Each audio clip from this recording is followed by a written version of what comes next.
상법 제335조 제1항 단서는 주식의 양도를 제한하는 방법으로서 이사회의 승인을 요하도록 정관에 정할 수 있다는 취지이다. 따라서 정관의 규정으로 주식의 양도를 제한하는 경우 주식 양도를 전면적으로 금지하도록 할 수 있다.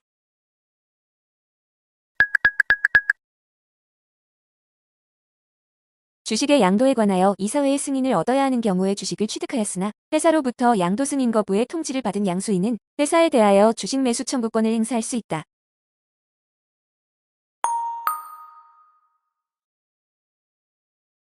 상법 제335조 제1항 단서의 취지에 비추어 볼 때 주주들 사이에서 주식의 양도를 일부 제한하는 내용의 약정을 한 경우 그 약정은 주주의 투하자 본회수의 가능성을 전면적으로 부정하는 것이 아니고 공서양속에 반하지 않는다면 당사자 사이에서는 원칙적으로 유효하다.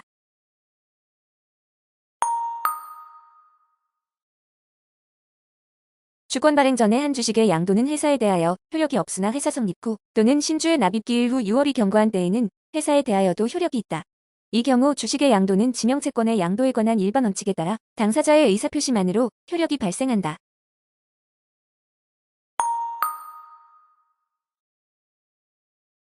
주권 발행 전에 한 주식의 양도가 회사 성립 후 또는 신주의 납입 기일 후 6월이 경과하기 전에 이루어졌다고 하더라도 그 이후 6월이 경과하고 그때까지 회사가 주권을 발행하지 않았다면 그 하자는 치유되어 회사에 대하여도 유효한 주식 양도가 된다.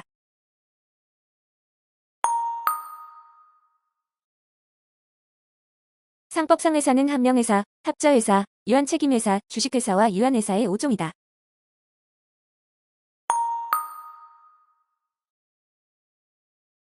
회사 합병이 있는 경우에는 피합병회사의 권리 의무는 사법상의 관계 혹은 공법상의 관계를 불문하고 그 성질상 이전이 허용되지 않는 것을 제외하고는 모두 합병으로 인하여 존속한 회사에 승계되는 것으로 보아야 한다.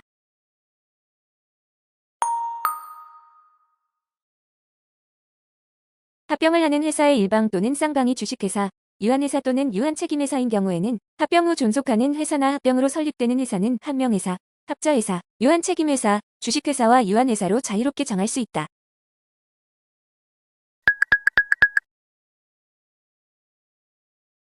소멸회사의 주주는 합병에 의하여 1주 미만의 단주만을 취득하게 되는 경우나 혹은 합병에 반대한 주주로서의 주식 매수 청구권을 행사하는 경우 등과 같은 특별한 경우를 제외하고는 원칙적으로 합병계약상의 합병 비율과 배정 방식에 따라 존속회사 또는 신설회사의 주주권을 취득하여 존속회사 또는 신설회사의 주주가 된다.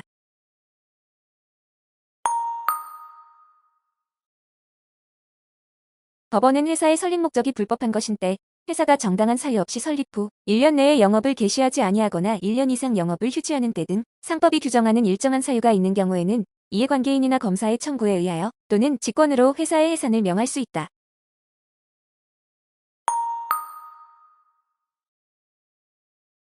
당사자 쌍방에 대하여 모두 상행위가 되는 행위로 인한 채권뿐만 아니라 당사자 일방에 대하여만 상행위에 해당하는 행위로 인한 채권도 상법 제64조에서 정한 5년의 소멸시효 기간이 적용되는 상사채권에 해당하고 그 상행위에는 상법 제46조 각 호에 해당하는 기본적 상행위뿐만 아니라 상인이 영업을 위하여 하는 보조적 상행위도 포함된다.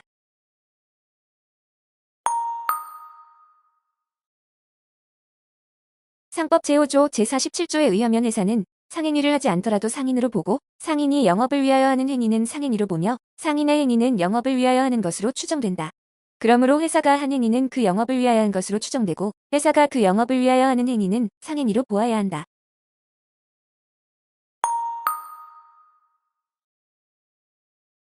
상인은 자기 명의로 상행위를 하는 자를 의미하는데 여기서 자기 명의란 상행위로부터 생기는 권리 의무의 귀속 주체로 된다는 뜻으로서 실질에 따라 판단하여야 하므로 행정관청에 대한 인허가 명의나 국세청에 신고한 사업자 등록상의 명의와 실제 영업상의 주체가 다를 경우 후자가 상인이 된다.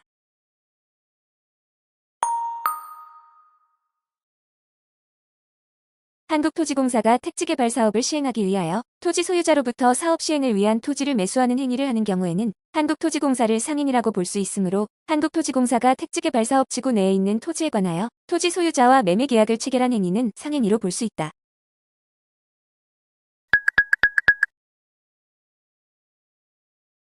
상법 제3조에 따라 당사자 중 그 1인의 행위가 상행인 때에는 전원에 대하여 상법이 적용되므로 당사자의 일방이 수인인 경우에 그중 1인에게만 상행위가 되더라도 전원에 대하여 상법이 적용된다.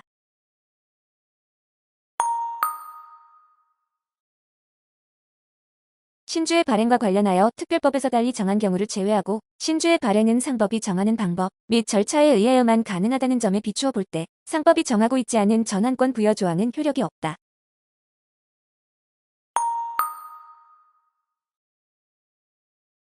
전환사채는 전환권의 행사에 의하여 장차 주식으로 전환될 수 있는 권리가 부여된 사채로서 전환사채의 발행은 주식회사의 물적 기초와 기존 주주들의 이해관계에 영향을 미친다는 점에서 사실상 신주를 발행하는 것과 유사하므로 전환사채 발행의 경우에도 신주 발행 무효의소에 관한 상법 제429조가 유추 적용된다.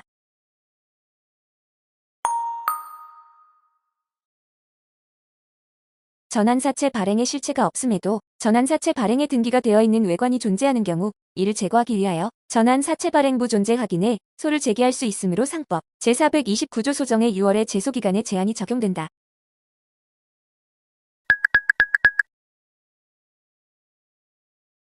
전환사채 발행 유지 청구는 회사가 법령 또는 정관을 위반하거나 현저하게 불공정한 방법에 의하여 전환사채를 발행함으로써 주주가 불이익을 받을 염려가 있는 경우에 회사에 대하여 그 발행의 유지를 청구하는 것으로서 전환사채 발행의 효력이 생기기 전, 즉 전환사채의 납입기일까지 이를 행사하여야 한다.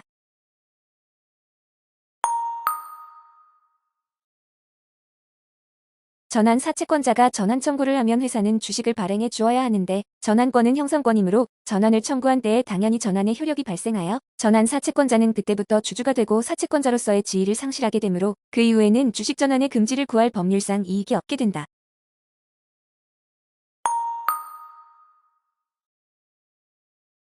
상법 제682조 제1항 본문은 손해가 제3자의 행위로 인하여 발생한 경우에 보험금을 지급한 보험자는 그 지급한 금액의 한도에서 그 제3자에 대한 보험계약자 또는 피보험자의 권리를 취득한다. 고 규정하고 있다. 여기서 말하는 제3자의 행위란 피보험 이익에 대하여 손해를 일으키는 행위를 뜻하는 것으로서 고의 또는 과실에 의한 행위에 한하고 제3자에게 귀책 사유가 없다면 위 조항이 적용되지 않는다.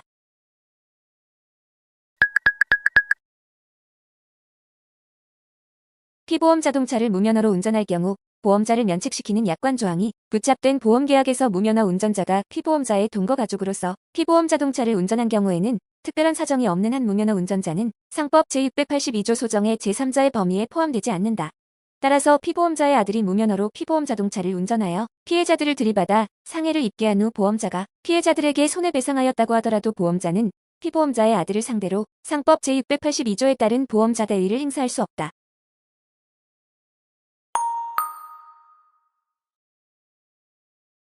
타인을 위한 손해보험 계약은 타인의 이익을 위한 계약으로서 그 타인의 이익이 보험의 목적이 되는 것이므로 타인을 위하여 자신의 명의로 손해보험 계약을 체결하여 보험자에게 보험료를 납입하는 보험계약자는 당연히 제3자의 범주에서 제외되는 것으로 해석하여야 한다.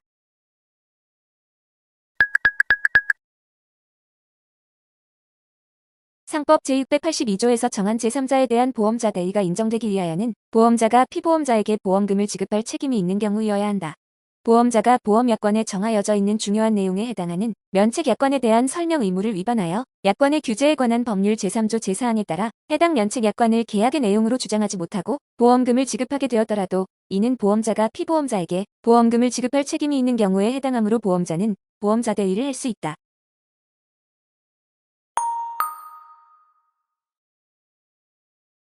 공동불법 행위자 중 1인의 보험자가 피해자에게 손해배상금을 보험금으로 모두 지급함으로써 공동면책되었다면 피보험자인 공동불법 행위자는 다른 공동불법 행위자들을 상대로 그들의 부담 부분에 대하여 구상권을 행사할 수 있을 뿐만 아니라 상법 제724조 제2항에 따라 다른 공동불법 행위자들의 부담 부분에 대한 구상권을 그들의 보험자들에게 직접 행사할 수 있고 손해배상금을 지급한 보험자는 상법 제682조의 보험자 대의의 법리에 따라 자신의 피보험자가 다른 공동불법 행위자들의 보험자들에 대하여 갖는 직접적인 구상권을 취득하여 그 보험자들에게 행사할 수 있다. 이같이 보험자 대의의 법리에 따라 취득한 피보험자의 위 보험자들에 대한 구상권의 소멸시효 기간은 상사채권과 같이 5년이고 그 기산점은 구상권이 발생한 시점, 즉 구상권자가 현실로 피해자에게 손해배상금을 지급한 때이다.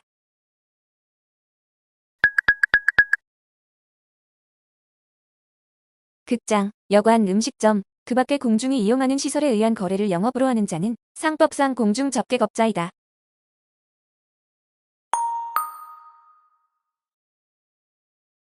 상법 제152조 제1항의 규정에 의한 임치가 성립하려면 우선 공중접객업자와 객 사이에 공중접객업자가 자기의 지배 영역 내에서 목적물 보관에 채무를 부담하기로 하는 명시적 또는 묵시적 합의가 있음을 필요로 한다.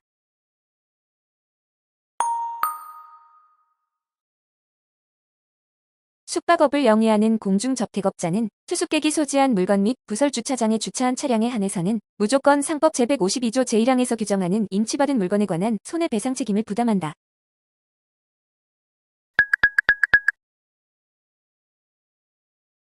숙박업을 영위하는 공중접택업자는 투숙객과 체결한 숙박계약에 따라 통상의 임대차와 같이 단순히 여관 등의 객실 및 관련 시설을 제공하여 고객으로 하여금 이를 사용, 수익하게 할 의무를 부담하는 것에서 한 걸음 더 나아가 고객에게 위험이 없는 안전하고 편안한 객실 및 관련 시설을 제공함으로써 고객의 안전을 배려하여야 할 보호 의무를 부담한다.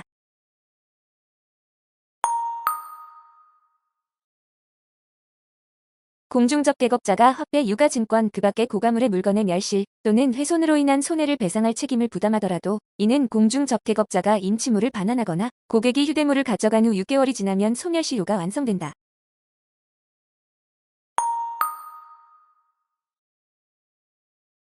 상법 제57조 제1항은 상사거래에 있어서의 인적 담보를 강화하여 채무이행을 확실히 하고 거래의 안전을 도모함으로써 상거래의 원화를 기하려는 것으로 민법상 다수 당사자 간의 채무이행에 있어서의 분할 채무 원칙에 대한 특별 규정이다. 여기에서 연대 채무를 지우게 되는 행위는 수인이 그인 또는 전원에게 상행위가 되는 행위로 인하여 채무를 부담하는 경우여야 한다.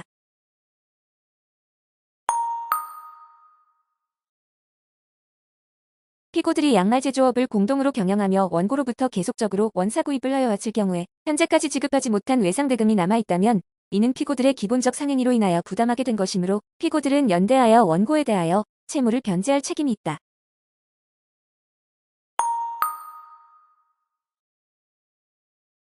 공동수급체의 구성원들이 상인인 경우 탈퇴한 조합원에 대하여 잔존조합원들이 탈퇴 당시의 조합재산 상태에 따라 탈퇴 조합원의 지분을 환급할 의무는 구성원 전원의 상행위에 따라 부담한 채무로서 공동수급체의 구성원들인 잔존조합원들은 연대하여 탈퇴한 조합원에게 지분 환급 의무를 이행할 책임이 있다.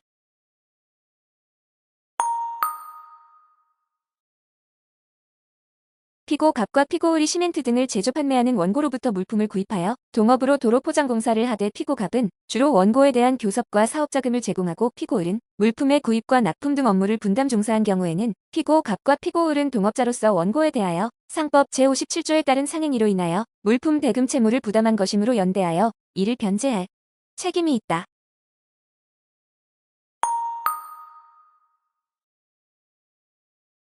상가 건물의 일부에서 숙박업을 하는 공유자들이 건물의 관리를 담당한 단체와 체결한 숙박사업장의 관리에 관한 계약은 내부적 관리 업무의 일환에 따른 것이므로 상법 제57조 제1항에서 규정하는 상행위에 해당하기 어렵고 위 공유자들은 지분 비율에 따른 액수만큼 개별적으로 관리비 지급 의무를 부담한다.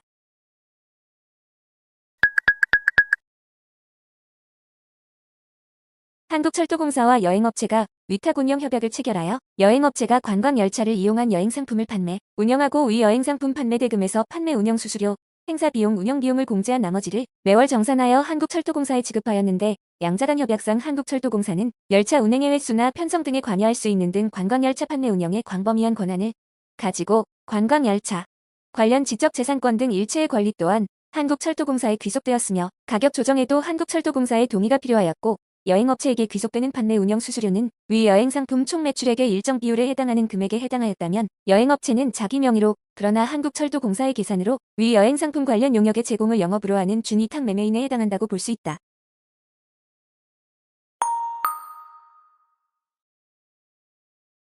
자기 명의로서 타인의 계산으로 매매 아닌 행위를 영업으로 하는 자에게는 상법상 위탁 매매에 관한 규정이 준용되지 않는다.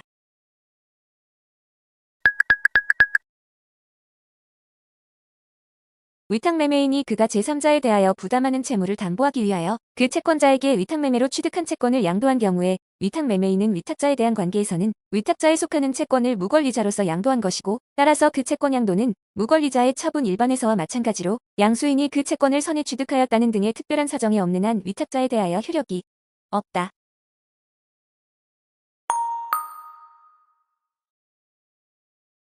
위탁매매란 자기 명의로서 타인의 계산으로 물품을 매수 또는 매도하고 보수를 받는 것으로서 명의와 계산의 분리를 본질로 하며 어떠한 계약이 일반의 매매계약인지 위탁매매계약인지는 계약의 명칭 또는 형식적인 문헌을 떠나 그 실질을 중시하여 판단하여야 한다.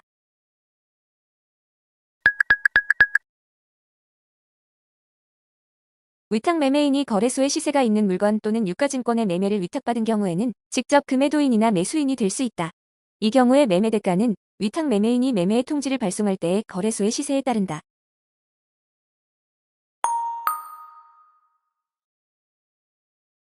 이사는 회사의 위임에 따라 회사에 대하여 수임자로서 선량한 관리자의 주요 의무를 지므로 제3자에게 손해배상 책임을 지는 경우는 없다.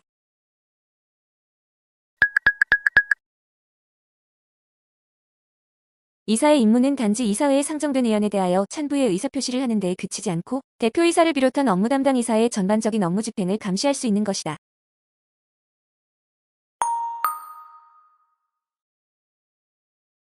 이사가 대표이사나 다른 이사의 업무 집행이 위법하거나 선관주의 의무나 충실 의무를 위반하였다고 의심할 만한 사유가 있음에도 감시 의무를 위반하여 이를 방치한 때에는 이로 말미암아 회사가 입은 손해에 대하여 배상 책임을 면할 수 없다.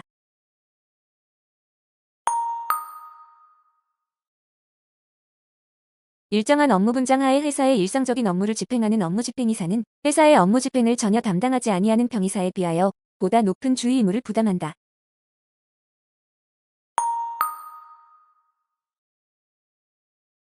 이사의 감시 의무의 구체적인 내용은 회사의 규모나 조직, 업종, 법령의 규제, 영업 상황 및 재무 상태에 따라 크게 다를 수 있으므로 고도로 분업화되고 전문화된 대규모의 회사라고 하더라도 다른 이사들의 업무 집행에 관한 감시 의무를 면할 수는 없다.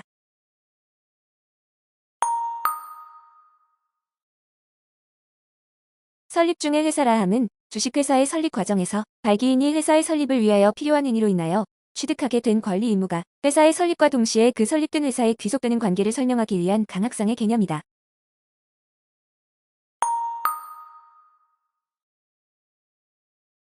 설립 중의 회사로서의 실체가 갖추어지기 이전에 발기인이 취득한 권리 의무는 구체적 사정에 따라 발기인 개인 또는 발기인 조합에 귀속되는 것으로서 이들에게 귀속된 권리 의무는 회사가 설립되면 자동적으로 설립 후에 회사에 귀속된다.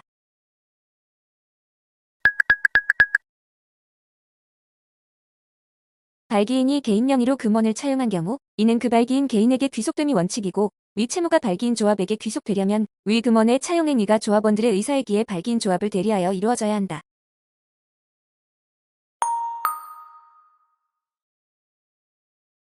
설립 중의 회사는 정관이 작성되고 발기인이 적어도 1주 이상의 주식을 인수하였을 때 비로소 성립한다.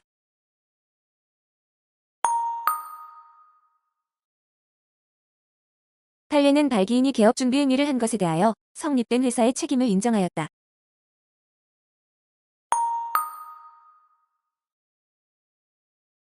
상인 간의 매매에 있어서 매수인이 목적물을 수령한 때에는 지체 없이 이를 검사하여야 하며 하자 또는 수량의 부족을 발견한 경우에는 즉시 발견할 수 없는 하자가 있는 경우에는 6월 내에 매수인이 매도인에게 그 통지를 발송하지 아니하면 이로 인한 계약 해제, 대금 감액 또는 손해배상을 청구하지 못하도록 규정하고 있는 상법 제69조 제1항은 민법의 매매에 관한 규정이 민법 제567조에 의하여 매매 이외의 유상계약에 준용되는 것과 마찬가지로 상인 간의 수량을 지정한 건물의 임대차 계약에 준용될 수 있다.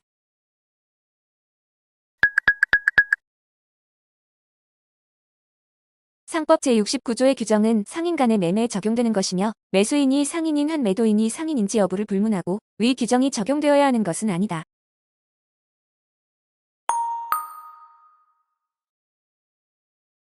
상법 제69조 제1항의 취지는 상인 간의 매매에 있어 그 계약의 효력을 민법 규정과 같이 오랫동안 불안정한 상태로 방치하는 것은 매도인에 대하여는 인도 당시의 목적물에 대한 하자의 조사를 어렵게 하고 전매의 기회를 잃게 될 뿐만 아니라 매수인에 대하여는 그 기간 중 유리한 시기를 선택하여 매도인의 위험으로 투기를 할 수 있는 기회를 주게 되는 폐단 등이 있어 이를 막기 위하여 하자를 용이하게 발견할 수 있는 전문적 지식을 가진 매수인에게 신속한 검사와 통지의 의무를 부과함으로써 상거래를 신속하게 결말짓도록 한 것이다.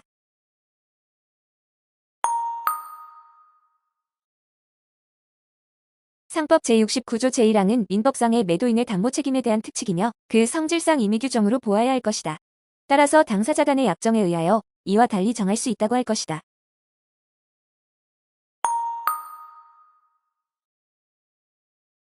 상법 제69조에서 규정하는 하자담보 책임의 전제 요건인 매수인의 목적물 검사와 하자 통지 사실에 관한 증명 책임은 매수인에게 있다.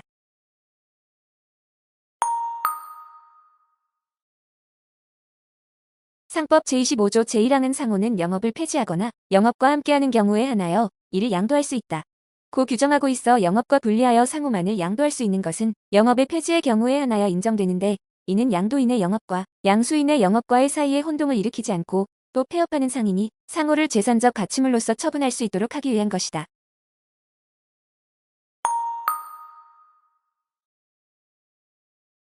상법 제25조 제1항의 영업의 폐지라 함은 정식으로 영업 폐지에 필요한 행정 절차를 밟아 폐업하는 경우에 한하고 사실상 폐업한 경우에는 언제든지 다시 영업을 재개할 수 있으므로 이에 해당하지 않는다.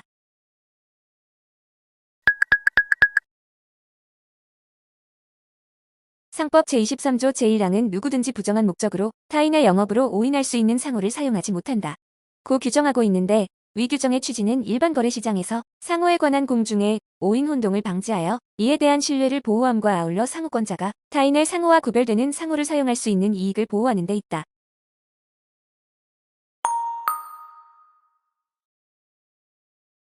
상법 제23조 제1항에 규정된 부정한 목적이란 어느 명칭을 자기의 상호로 사용함으로써 일반인으로 하여금 자기의 영업을 명칭에 의하여 표시된 타인의 영업으로 오인하게 하여 부당한 이익을 얻으려 하거나 타인에게 손해를 가하려고 하는 등의 부정한 의도를 말하고 부정한 목적이 있는지는 상인의 명성이나 신용, 영업의 종류 규모 방법, 상호 사용의 경위 등 여러 가지 사정을 종합하여 판단하여야 한다.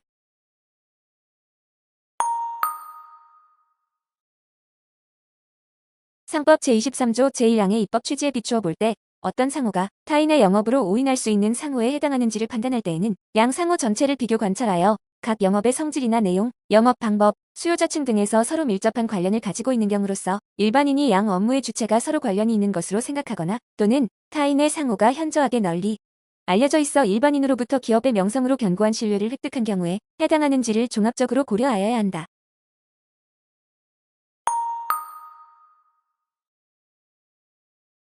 선박 우선특권자는 그 우선특권 있는 채권에 대한 집행력 있는 집행권원을 요함이 없이 선박을 물적 담보로 하여 특별한 사정이 없는 한 언제든지 경매 청구를 할 수 있고 매각대금에 대하여 우선 변제권을 행사할 수 있다.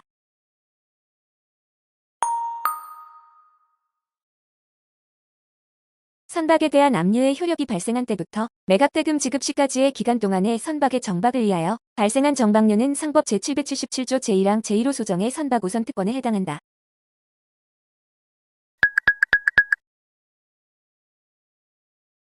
선박 우선특권자는 그 피담보 채권이 변제기에 있는 한 언제든지 우선특권의 목적물에 대하여 우선특권을 행사할 수 있고 반드시 채권의 발생과 동시에 행사하여야 한다거나 항해 종료 직후 곧바로 행사할 필요는 없다.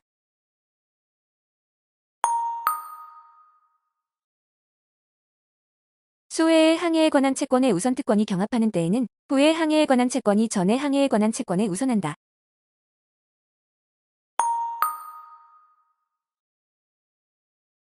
선박 우선특권은 그 채권이 생긴 날부터 1년 이내에 실행하지 아니하면 소멸한다.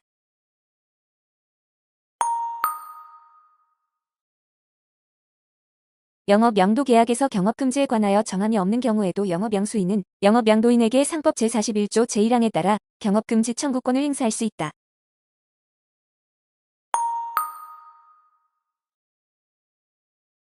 영업양도계약에서 경업금지 청구권의 양도와 관련하여 특별한 정함이 없는 상태에서 양도된 영업이 다시 동일성을 유지한 채 전전 양도되는 경우 영업양수인의 경업금지 청구권과 이에 관한 양도통지의 권한은 원칙적으로 그 뒤에 영업양수인에게 전전 양도 및 전전 이전되지 않는다.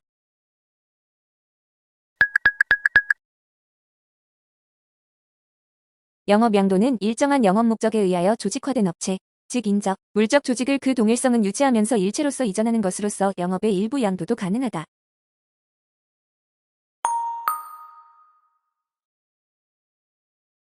회사가 기존 영위하던 사업 부문을 폐지함에 따라 근로자들 전부가 사직서를 제출하고 퇴직금을 정산 수령하였고 그중 절반 정도의 근로자들은 다른 직장에 취업하였으며 나머지 절반 정도의 근로자들만이 폐지되는 사업 부분과 동일한 사업을 하고 있던 계열 회사에 입사 시험 없이 종전 수준의 임금을 지급받기로 하고 입사한 경우 기존 회사는 그 사업 부문을 폐지한 것에 불과할 뿐 두 회사 사이에 영업 양도가 있었다고 볼 수 없다.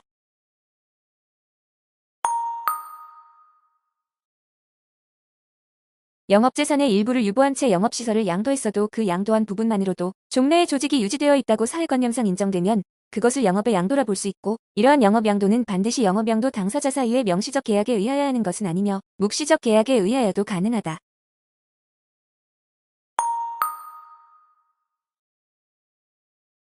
상법 제731조 제1항을 위반하여 피보험자의 서면 동의 없이 타인의 사망을 보험사고로 하는 보험계약을 체결한 자가 스스로가 무효를 주장하는 것은 신의 성실 또는 금반원의 원칙에 반한다.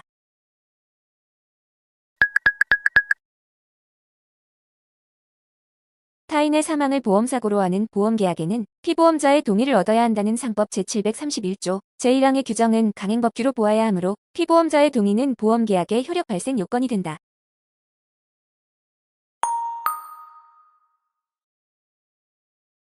상법 제731조 제1항이 타인의 사망을 보험사고로 하는 보험계약의 체결 시 타인의 서면 동의를 얻도록 규정한 것은 동의의 시기와 방식을 명확히 함으로써 분쟁의 소지를 없애려는 데 취지가 있으므로 피보험자인 타인의 동의는 각 보험계약에 대하여 개별적으로 서면에 의하여 이루어져야 하고 포괄적인 동의 또는 묵시적이거나 추정적 동의만으로는 부족하다.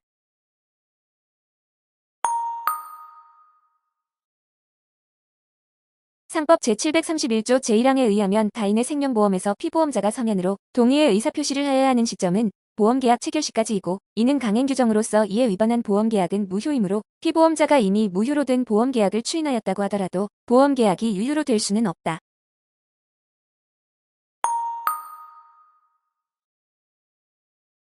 보험수익자 변경권은 형성권으로서 보험계약자가 보험자나 보험수익자의 동의를 받지 않고 자유로이 행사할 수 있고 보험수익자 변경의 의사표시가 보험자에게 도달하지 않더라도 보험수익자 변경의 효과가 발생한다. 다만 보험계약자는 보험수익자를 변경한 후 보험자에 대하여 이를 통지하지 않으면 보험자에게 대항할 수 없다.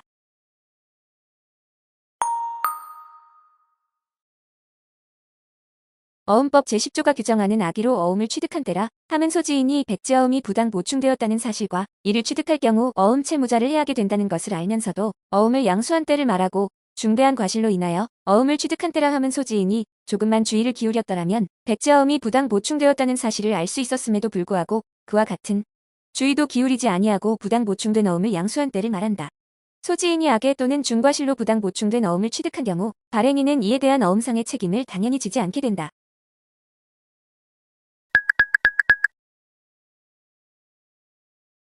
만기는 기재되어 있으나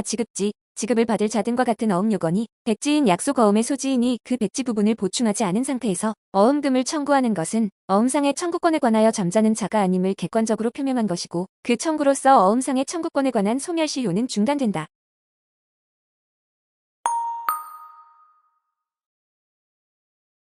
백지 수표의 보충권 행사에 의하여 생기는 채권은 수표금 채권이고 수표법 제51조에 의하면 수표의 발행인에 대한 상환 청구권은 제시기간 경과 후 6개월간 행사하지 아니하면 소멸시효가 완성되는 점 등을 고려하면 발행일을 백지로 하여 발행된 수표의 백지 보충권의 소멸시효 기간은 백지 보충권을 행사할 수 있는 때로부터 6개월로 봄이 상당하다.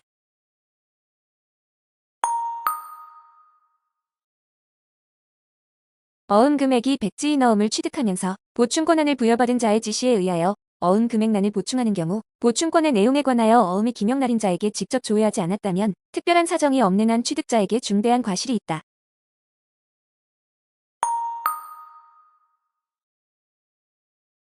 약속 어음의 금액란이 부당 보충된 경우에는 어음법상의 어음의 위조에 해당되지 않는다.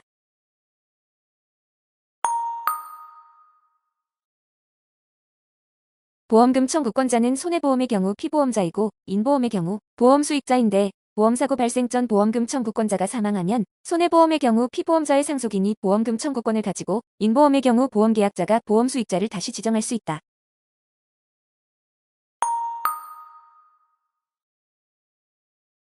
보험금 청구권의 소멸시효는 보험사고가 발생한 때로부터 진행하고 피보험자와 보험자 사이의 보험금 지급기한 유예 합의는 보험금 지급 청구권에 관한 소멸시효의 이익을 미리 포기하는 것에 해당한다.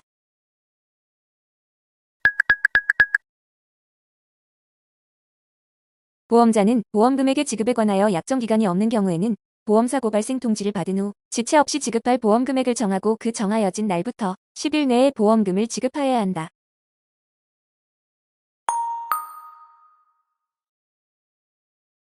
보험금연은 금전 외에도 채무 면제, 현물급부, 용역 제공 등으로 제공될 수 있고 인보험의 경우 약정에 따라 분할 지급할 수도 있다.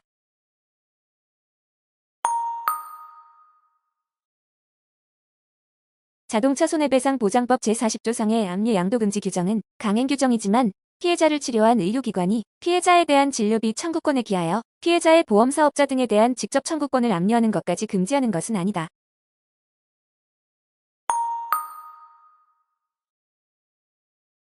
회사가 외형상으로는 법인의 형식을 갖추고 있으나 이는 법인의 형태를 빌리고 있는 것에 지나지 아니하고 그 실질에 있어서는 완전히 그 법인격의 배후에 있는 타인의 개인 기업에 불과하거나 그것이 배우자에 대한 법률 적용을 회피하기 위한 수단으로 함부로 쓰여지는 경우에는 비록 외견상으로는 회사의 행위라 할지라도 회사와 그 배우자가 별개의 인격체 힘을 내세워 회사에게만 그로 인한 법적 효과가 귀속됨을 주장하면서 배우자의 책임을 부정하는 것은 신의 성실의 원칙에 위반되는 법인격의 남용으로서 심의 정의와 형평에 반하여 허용될 수 없고 따라서 회사는 물론 그 배우자인 타인에 대하여도 회사의 행위에 관한 책임을 물을 수 있다.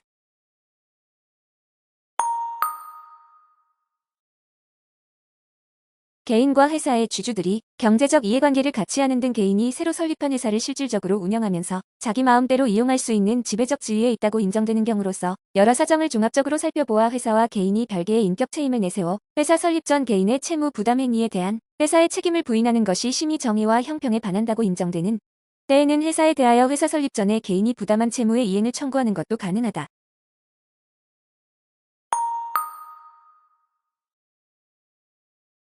개인의 채무 부담 행위에 대한 회사의 책임을 부인하는 것이 심의 정의와 형평에 반한다고 인정되어 회사에 대하여 개인이 부담한 채무의 이행을 청구하는 법리는 채무 면탈을 목적으로 회사가 새로 설립된 경우뿐 아니라 같은 목적으로 기존 회사의 법인격이 이용되는 경우에도 적용되는데 여기에는 회사가 이름뿐이고 실질적으로는 개인 기업에 지나지 않은 상태로 될 정도로 형해화된 경우와 회사의 법인격이 형해화될 정도에 이르지 않더라도 개인이 회사의 법인격을 남용하는 경우가 있을 수 있다. 이때 회사의 법인격이 형해화되었다고 볼 수 있는지 여부는 원칙적으로 문제가 되고 있는 법률 행위나 사실 행위를 한 시점을 기준으로 회사의 법인격이 형해화될 정도에 이르지 않더라도 개인이 회사의 법인격을 남용하였는지 여부는 채무면탈 등의 남용 행위를 한 시점을 기준으로 판단하여야 한다.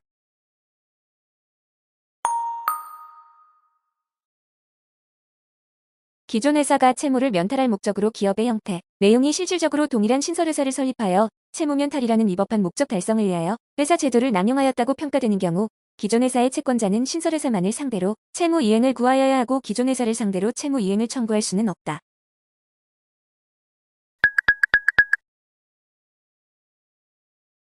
법인의 준거법은 원칙적으로 설립준거법을 기준으로 결정되므로 법인과 채권 채무 관계가 있는 자가 법인과 사원 등 배우자 사이의 법인격의 분리를 부정하면서 법인의 사원 등 배우자에 대하여 법인의 채무에 대한 책임을 추궁하는 경우 이는 결국 법인의 구성원이 법인의 채권자에 대하여 책임을 부담할지가 문제되는 것이므로 특별한 사정이 없는 한 법인과 사원 등 사이의 법인격의 분리 여부와 요건을 규정한 그 법인의 설립준거법에 따라야 한다.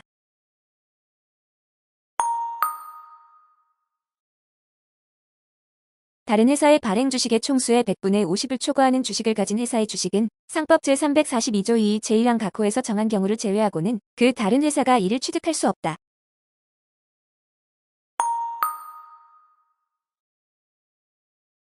상법 제342조 2 제1항에서 자회사가 모 회사의 주식을 취득할 수 있는 경우로 규정하는 사유는 주식의 포괄적 교환, 주식의 포괄적 이전, 회사의 합병 또는 다른 회사의 영업 전부의 양수로 인한 때 또는 회사의 권리를 실행함에 있어 그 목적을 달성하기 위하여 필요한 때이다.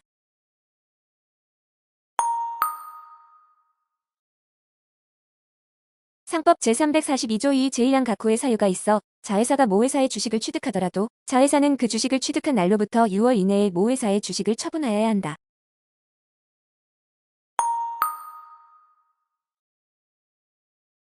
두 개의 회사가 상대 회사의 발행 주식, 총수의 20% 지분씩을 각각 보유하고 있을 뿐이어서 두 회사가 상법 제342조에 의해서 규정하는 모자회사 관계에 이르지 않는다면 위 각 주식은 모두 의결권이 있다.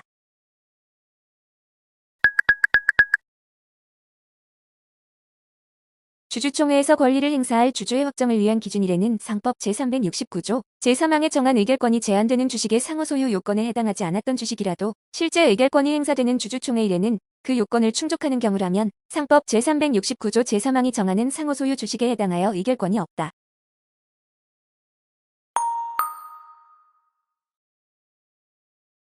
지배인은 영업주의 영업활동을 보조하는 대리인이지만 상법 제11조에 의하여 영업주의 대외적인 영업거래에 대하여 정형적 획일적, 포괄적인 대리권을 가지므로 영업주가 정한 대리권에 관한 제한 규정에 위반한 지배인과 거래한 상대방은 과실이 있더라도 준과실이 아닌 한 보호받는다.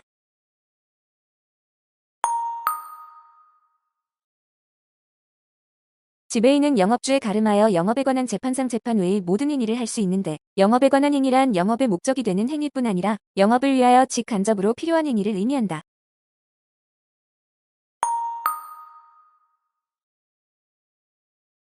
지배인의 어떤 행위가 영업주의 영업에 관한 것인가의 여부는 지배인의 행위 당시의 주관적인 의사와는 관계없이 그 행위의 객관적 성질에 따라 추상적으로 판단되어야 한다.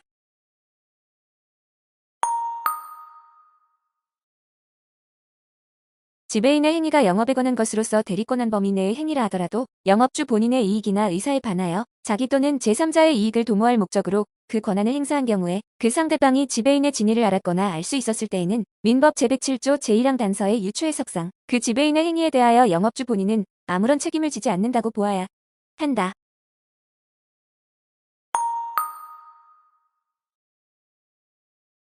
지배인이 내부적인 대리권 제한 규정에 위배하여 어음행위를 한 경우 이러한 대리권의 제한에 대항할 수 있는 제3자의 범위에는 그 지배인으로부터 직접 어음을 취득한 상대방에 한한다.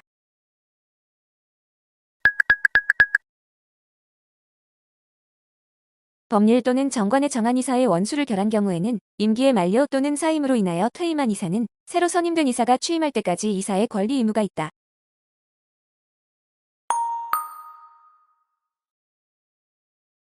임기 만료 후 이사로서의 권리 의무를 행사하고 있는 퇴임 이사는 새로 선임된 이사가 취임하거나 상법 제386조 제2항에 따라 일시 이사의 직무를 행할 자가 선임되면 별도의 주주총회 해임 결의를 거치지 않더라도 이사로서의 권리 의무를 상실한다.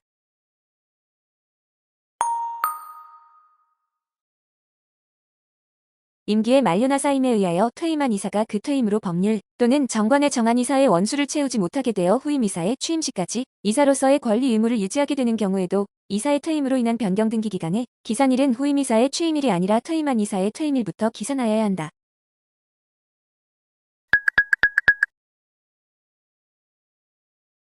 임기 만료 후 이사로서의 권리 의무를 행사하고 있는 퇴임 이사는 상법 제385조 제1항의 해임 대상이 되지 않는다.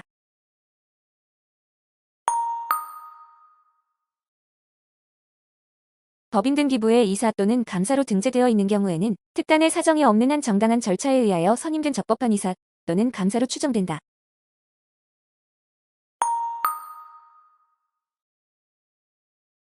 회사가 대표이사의 딸과 부동산에 관한 매매 계약을 체결하기 위해서는 미리 이사회에서 해당 거래에 관한 중요 사실을 밝히고 이사회의 승인을 받아야 한다.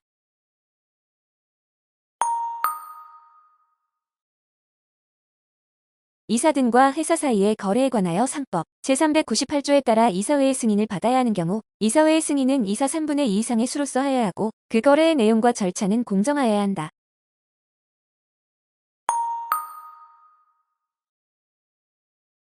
이사 등이 자기 또는 제3자의 계산으로 회사와 거래를 하면서 사전에 상법 제398조에서 정한 이사회 승인을 받지 않은 경우라고 하더라도 사후의 거래 행위에 대하여 이사회 승인을 받은 경우라면 원칙적으로 무효인 거래 행위가 이유가 된다.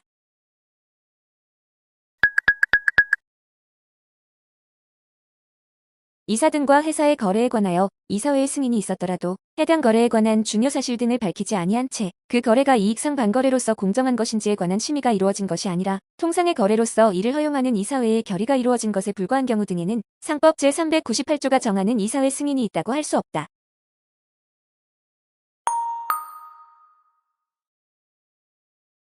별개인 두 회사의 대표이사를 겸하고 있는 자가 두 회사 사이에 매매 계약을 체결한 경우에도 이사의 자기거래에 해당한다.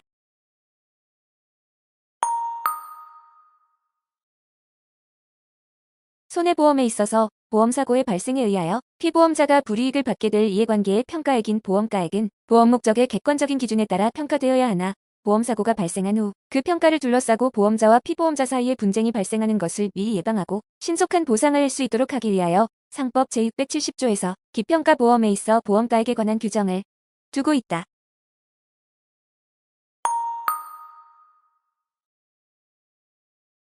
상법 제669조 소정의 초과 보험 계약이라는 사유를 들어 보험가액의 제한 또는 보험계약의 무효를 주장하는 경우 그 증명 책임은 무효를 주장하는 보험자가 부담한다.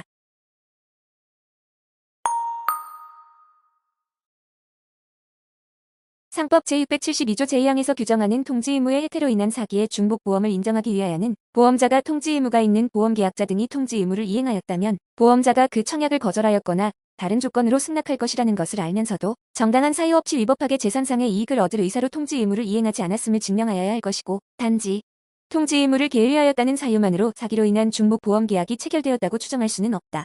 다만 중복보험계약 체결이 인정되기만 한다면 그 고지 의무 해태를 이유로 상법 제651조에 따라 보험계약을 해지할 수 있는 것이다.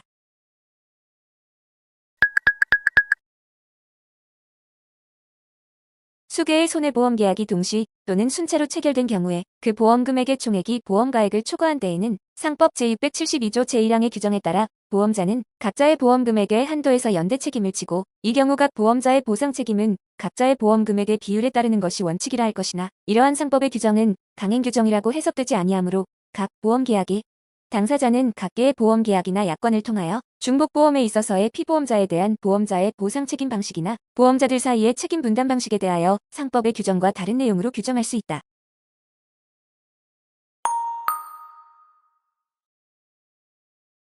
중복보험이라 함은 동일한 보험계약의 목적과 동일한 사고에 관하여 수개의 보험계약이 동시에 또는 순차로 체결되고 그 보험금액의 총액이 보험가액을 초과하는 경우를 말하므로 보험계약의 목적 즉 피보험 이익이 다르면 중복보험으로 되지 않는다.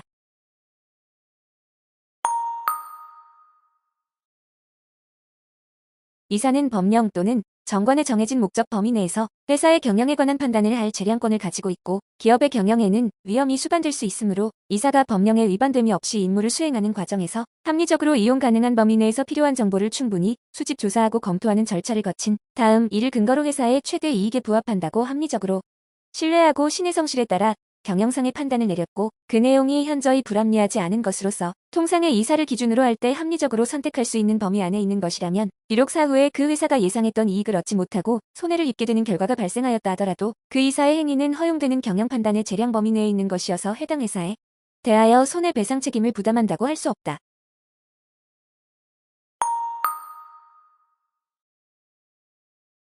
이사의 경영 판단을 정당화할 수 있는 이익은 원칙적으로 회사가 실제로 얻을 가능성이 있는 구체적인 것이어야 하고 일반적이거나 막연한 기대에 불과하여 회사가 부담하는 비용이나 위험에 상응하지 않는 것이어서는 안 된다.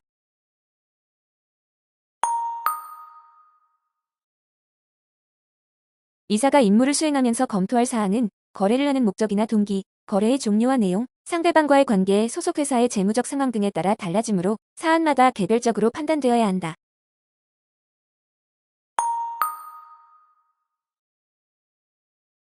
이사가 임무를 수행함에 있어서 법령을 위반한 행위를 한 때에는 그 행위 자체가 회사에 대하여 채무불이행에 해당한다고 볼 수 있으나 이사가 회사의 자금으로 뇌물을 공여함으로써 회사가 결과적으로 상당한 이익을 얻은 경우와 같이 회사가 궁극적으로 이익을 얻었다고 볼 수 있는 경우라면 경영 판단의 원칙이 예외적으로 적용될 수 있다.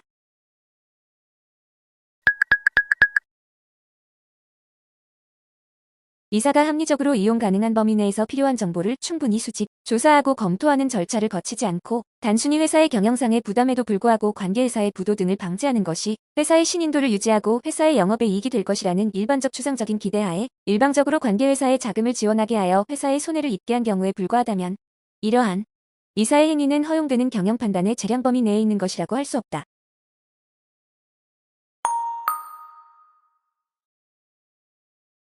주식회사의 주주는 상법 제368조 제2항에 따라 타인에게 의결권 행사를 위임하거나 대리행사하도록 할 수 있다. 이 경우 의결권의 행사를 구체적이고 개별적인 사항에 국한하여 위임하여야 하고 포괄적으로 위임하는 것은 허용되지 않는다.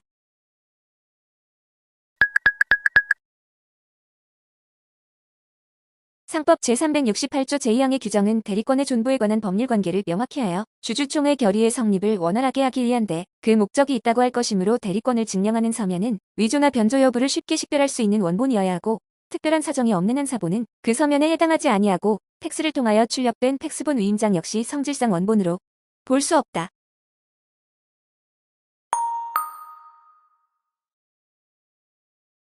상법 제368조 제2항이 규정하는 대리권을 증명하는 서면이라 함은 위임장을 일컫는 것으로서 회사가 위임장과 함께 인감증명서, 참석장 등을 제출하도록 요구하는 것은 대리인의 자격을 보다 확실하게 확인하기 위하여 요구하는 것일 뿐 이러한 서류 등을 지참하지 아니하였다 하더라도 주주 또는 대리인이 다른 방법으로 위임장의 진정성 내지 위임의 사실을 증명할 수 있다면 회사는 그 대리권을 부정할 수 없다.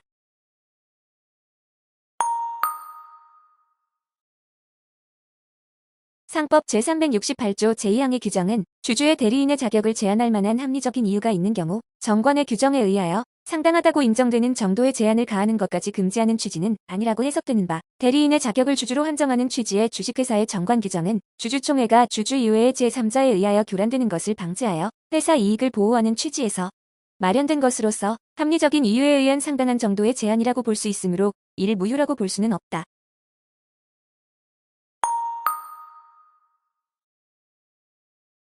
상법 제368조 2 제1항은 주주가 이 이상의 의결권을 가지고 있는 때에는 이를 통일하지 아니하고 행사할 수 있다. 이 경우 주주총회일의 3일 전에 회사에 대하여 서면 또는 전자문서로 그 뜻과 이유를 통지하여야 한다. 고 규정하고 있는 바 여기서 3일의 기간이라 함은 의결권의 불통일 행사가 행하여지는 경우에 회사 측에 그 불통일 행사를 거부할 것인가를 판단할 수 있는 시간적 여유를 주고 회사의 총회 사무 운영에 지장을 주지 아니하도록 하기 위하여 부여된 기간으로서 그 불통일 행사의 통지는 원칙적으로 주주총회일의 3일 전에 회사에 도달할 것을 요한다.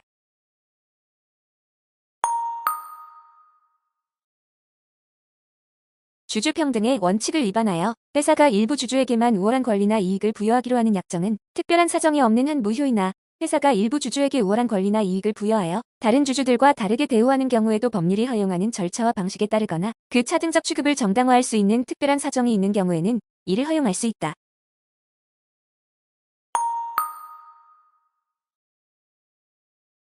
차등적 취급을 허용할 수 있는지 여부는 차등적 취급에 따라 다른 주주가 입는 불이익의 내용과 정도, 개별 주주가 처분할 수 있는 사항에 관한 차등적 취급으로 불이익을 입게 되는 주주의 동의 여부와 전반적인 동의율, 회사의 상장 여부, 사업 목적, 지배구조, 사업 현황, 재무 상태 등 재반 사정을 고려하여 일부 주주에게 우월적 권리나 이익을 부여하여 주주를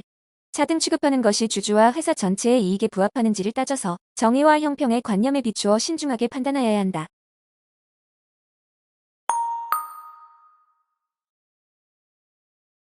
회사가 자금 조달을 위해 신주임수 계약을 체결하면서 주주의 지위를 갖게 되는 자에게 회사의 의사결정에 대한 사전 동의를 받기로 약정한 경우 그 약정은 회사가 일부 주주에게만 우월한 권리를 부여함으로써 주주들을 차등적으로 대우하는 것이다.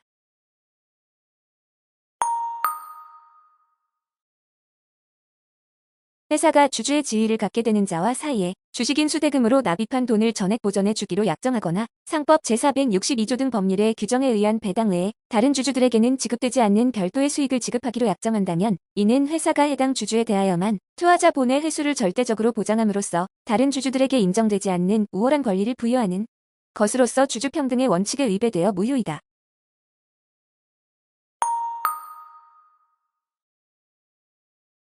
회사와 주주가 체결한 동해권 부여 약정에 따른 차등적 취급이 예외적으로 허용되는 경우에 동해권 부여 약정 위반으로 인한 손해배상 명목의 금원을 지급하는 약정을 함께 체결하였고 그 약정이 사전 동의를 받을 의무 위반으로 주주가 입은 손해를 배상 또는 전보하고 의무의 이행을 확보하기 위한 것이라고 볼 수 있는 경우 일부 주주에 대하여 투하자본의 회수를 절대적으로 보장함으로써 주주평등의 원칙에 위배된다.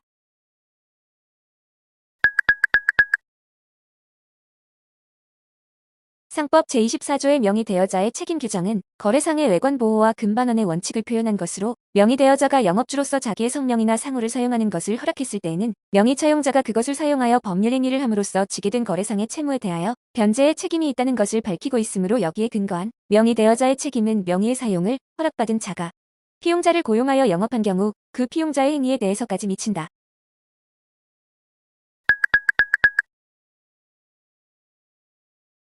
일반 거래에 있어서 실질적인 법률 관계는 대리상, 특약점 또는 위탁 매매업 등이면서도 두루 대리점이란 명칭으로 통용되고 있는 데다가 타인의 상호 아래 대리점이란 명칭을 붙인 경우는 그 아래 지점, 영업소, 출장소 등을 붙인 경우와는 달리 타인의 영업을 종속적으로 표시하는 부가 부분이라고 보기도 어렵기 때문에 제3자가 자기의 상호 아래 대리점이란 명칭을 붙여 사용하는 것을 허락하거나 묵인하였더라도 상법상 명의대여 자로서의 책임을 물을 수는 없다.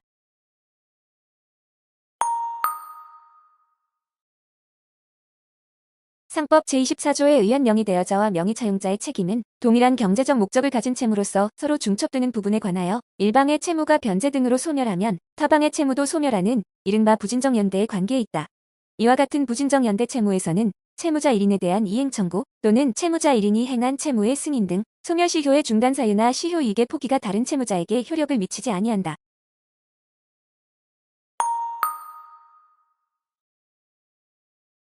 상법 제24조는 타인에게 명의를 대여하여 영업을 하게 한 경우 그 명의대여자가 영업주인 줄로 알고 거래한 선의의 제3자를 보호하기 위하여 그 거래로 인하여 발생한 명의차용자의 채무에 대하여는 그 외관을 만드는 데에 원인을 제공한 명의대여자에게도 명의차용자와 같이 변제 책임을 지우자는 것으로서 그 명의대여자가 상인이 아니거나 명의차용자의 영업이 상행위가 아니라 하더라도 위 법리를 적용하는 데에 아무런 영향이 없다.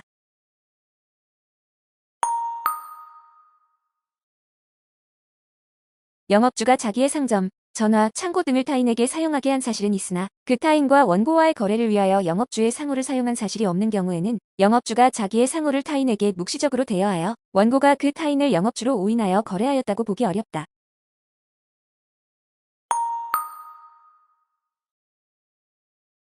주식회사를 설립하면서 일시적인 차입금으로 주금 납입의 외형을 갖추고 회사 설립 절차를 마친 다음 바로 그 납입금을 인출하여 차입금을 변제하는 이른바 가장 납입의 경우에도 주금 납입의 효력을 부인할 수는 없다고 할 것이어서 주식 인수인이나 주주의 주금 납입이 모두 종결되었다고 보아야 할 것이다.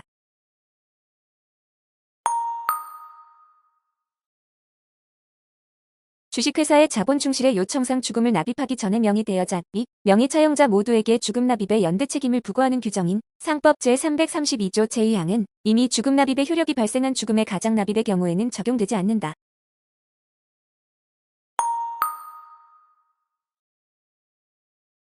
회사 설립 당시 원래 주주들이 주식 인수인으로서 주식을 인수하고 가장 납입의 형태로 주금을 납입한 경우 그들은 바로 회사의 주주라고 단정하기 어렵고 그 후 그들이 회사가 청구한 주금 상당액을 실질적으로 납입하여야 주주로서의 지위를 취득한다고 할 것이다.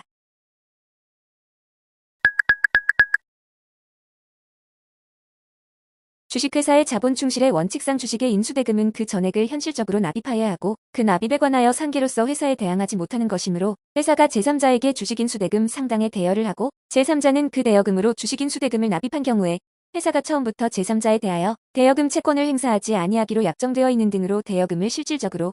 회수할 의사가 없었고 제3자도 그러한 회사의 의사를 전제로 하여 주식 인수 청약을 한 때에는 그 제3자가 인수한 주식의 액면금액에 상당하는 회사의 자본이 증가되었다고 할 수 없으므로 위 주식 인수 대금의 납입은 단순히 납입을 가장한 것에 지나지 아니한다.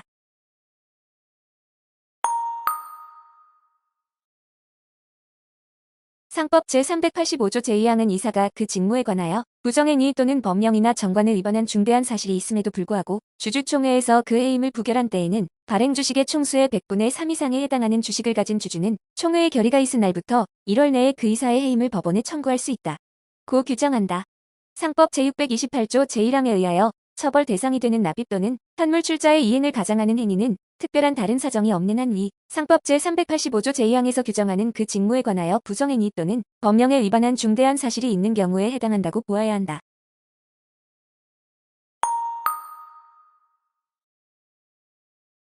상법 제401조 2에서 이사가 아니면서 명예회장, 회장, 사장, 부사장, 전무, 상무, 이사 기타 회사의 업무를 집행할 권한이 있는 것으로 인정될 만한 명칭을 사용하여 회사의 업무를 집행한 자 등에 대해서는 회사에 대한 책임이 있는 경우 이사로 보도록 하는 것은 주식회사의 이사가 아니지만 이사에게 업무 집행을 지시하거나 이사처럼 업무를 집행하는 등으로 회사의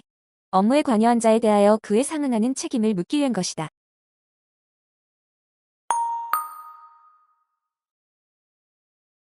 상법 제401조 2 제1항 각호에 해당하는 자는 회사의 이사는 아니지만 상법 제399조에서 정한 손해배상 책임을 적용함에 있어 그가 관여한 업무에 관하여 법령 준수 의무를 비롯하여 이사와 같은 선관주 의무와 충실 의무를 부담하고 이를 게을리하였을 경우 회사에 대하여 그로 인한 손해배상 책임을 지게 된다.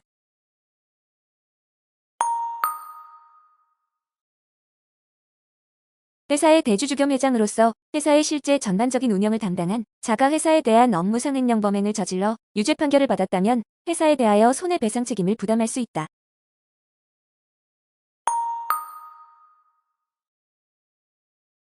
상법 제401조 2 제1항이 정한 손해배상 책임은 상법에 의하여 이사로 의제되는 데 따른 책임이므로 그에 따른 손해배상 채권에도 일반 불법 행위 책임의 단기 소멸 시효를 규정한 민법 제766조 제1항이 적용된다.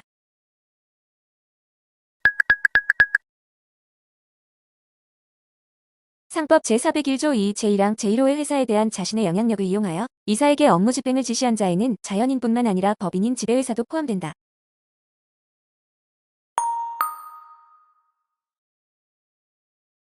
2011-44 법률 제만 600호로 개정되어 2012 45부터 시행된 개정상법에 따라 회사의 자기주식 취득은 원칙적으로 허용되었고 상법 규정에서 정한 요건 및 절차를 사후에 갖춘 경우에도 쉽게 그 효력이 부정된다고 볼 수 없다.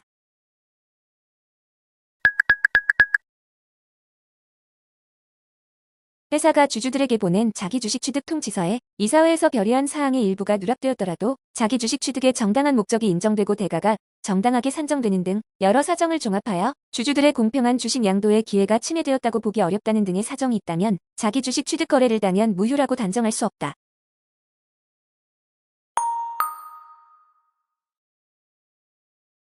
자기 주식 취득가액의 총액을 제한하는 상법 제341조 제1항 단서는 자기 주식 취득가액의 총액이 배당 가능 이익을 초과하여서는 안 된다는 것을 의미할 뿐 차입금으로 자기 주식을 취득하는 것이 허용되지 않는다는 것을 의미하지 않는다.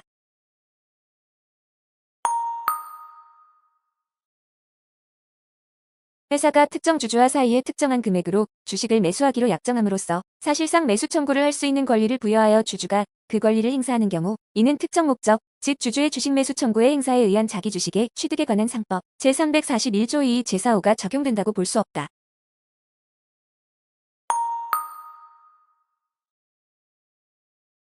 회사 아닌 제3자의 명의로 회사의 주식을 취득하더라도 그 주식 취득을 위한 자금이 회사의 출연에 의한 것이고 그 주식 취득에 따른 손익이 회사에 귀속되는 경우라면 상법 기타의 법률에서 규정하는 예외 사유에 해당하지 않는 한 그러한 주식의 취득은 상법 제341조의 자기 주식의 취득으로 평가될 수 있다.